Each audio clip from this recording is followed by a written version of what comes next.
किसान भाइयों नमस्कार, मैं पुनीत सिसोदिया। किसान भाइयों, हम अपनी दो प्रीवियस वीडियोज में बैंगन की फसल पर लगने वाले जितने भी प्रमुख रोग हैं उनके बारे में डिटेल में जानकारी दे चुके हैं। वो वीडियो आप जरूर देखिएगा यदि आप बैंगन की खेती करते हैं। तो उनमें से जो एक कीट छूट गया था जो बैंगन की फसल को सबसे ज़्यादा नुकसान पहुंचाता है वो है नेमाटोड्स। ये बैंगन की फसल में जड़ों में नुकसान पहुंचाता है। देखिए, जो नेमाटोड्स होते हैं कैसे होते हैं, कैसे हम इसकी पहचान अपने बैंगन के प्लांट पे या बैंगन की फसल में करें, कौन सी अच्छे केमिकल हैं, दवाइयाँ हैं इसको कंट्रोल करने के लिए, क्या क्या हमें ध्यान रखना चाहिए यदि नेमाटोड्स की समस्या हमारी फसलों में आ जाती है। तो डिटेल जानकारी इस वीडियो में लेने वाले हैं, वीडियो को अंत तक जरूर देखिएगा। सबसे पहले हम बात करें कि नेमाटोड किस तरीके के होते हैं। देखिए, नेमाटोड्स होते हैं वो ज़मीन के अंदर पाए जाते हैं। ये ज़मीन के अंदर रहने वाला एक कीट होता है। ये बेलनाकार कीट होता है, बहुत छोटे आकार का कीट होता है। साधारण आंखों से हम इसको नहीं देख पाते हैं।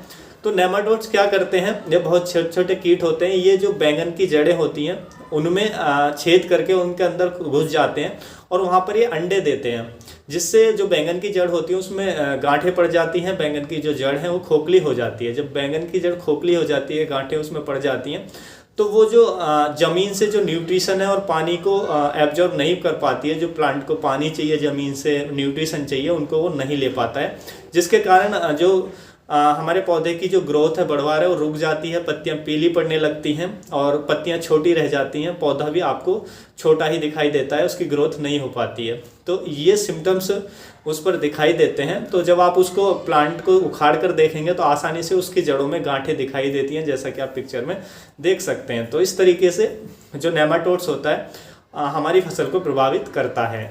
तो सबसे पहले हम बात करते हैं कि जिस खेत में नेमाटोड्स की समस्या है हमें कौन कौन सी सावधानी बरतनी चाहिए।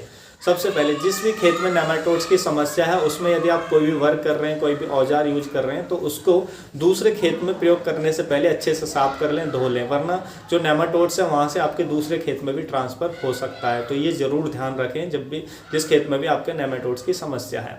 तो जिस खेत में लगातार नेमाटोड्स की यदि समस्या आती है, आपको बार बार आती है, तो उसमें आप जुताई के समय कार्बोफ्यूरॉन के नाम से जो दवा आती है, कार्बोफ्यूरॉन का आप 5 किलोग्राम प्रति एकड़ के हिसाब से जुताई के समय मिट्टी में बुरक कर अच्छे से मिला दें। तो इससे भी नेमाटोड्स की समस्या रुक जाती है। उसके साथ साथ जिन खेतों में नेमाटोड्स की समस्या लगातार आती है तो उनमें जो आप कोई भी क्रॉप ले रहे हैं, मान लीजिए आप बैंगन की फसल ले रहे हैं, तो बैंगन की दो कतारों के बीच में एक गेंदे की कतार आप लगा दें। क्योंकि जो गेंदे की क्रॉप होती है, गेंदे का जो पेड़ होता है, उसकी जो जड़ें होती हैं उसमें से एक केमिकल रिलीज होता है जो नेमाटोड्स को कंट्रोल करता है, नेमाटोड्स को ख़त्म करता है। आप ऐसा कर सकते हैं कि जिस खेत में नेमाटोड्स की समस्या आ रही है उसमें एक बार गेंदे की ही फसल उगा लें, तो इससे जो नेमाटोड्स की समस्या है वो कम हो जाएगी। उसके साथ साथ यदि आपकी खड़ी फसल में नेमाटोड्स की समस्या आ चुकी है तो आप कार्बोफ्यूरॉन का यूज कर सकते हैं, जड़ों में डाल सकते हैं। या जो सबसे अच्छी दवा आती है नेमाटोड्स को कंट्रोल करने के लिए, वेलम प्राइम के नाम से आती है, बायर कंपनी की। ये बहुत ही इफेक्टिव दवा है नेमाटोड्स को कंट्रोल करने के लिए। तो आप इसको जड़ों में ड्रिंच करना होता है। इसकी 500 ml मात्रा जो होती है वेलम प्राइम की 1 एकड़ के लिए पर्याप्त रहती है। तो 1 एकड़ में यदि आपने ड्रिप सिस्टम लगाया हुआ है तो काफ़ी बेहतर है। तो आप उसमें ड्रिप के साथ जड़ों में चला दें उस दवा को, तो जो नेमाटोड्स को हैं उसको ये बहुत ही इफेक्टिव तरीके से आसानी से कंट्रोल कर लेती है।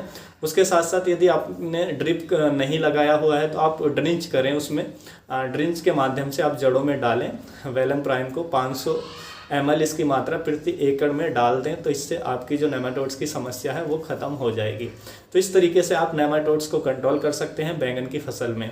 तो किसान भाइयों, यही थी आज की जानकारी। यदि जानकारी अच्छी लगी तो वीडियो को लाइक कीजिएगा, अन्य फार्मर के साथ इसको शेयर ज़रूर कीजिएगा ताकि उन तक भी ये जानकारी पहुँच सके।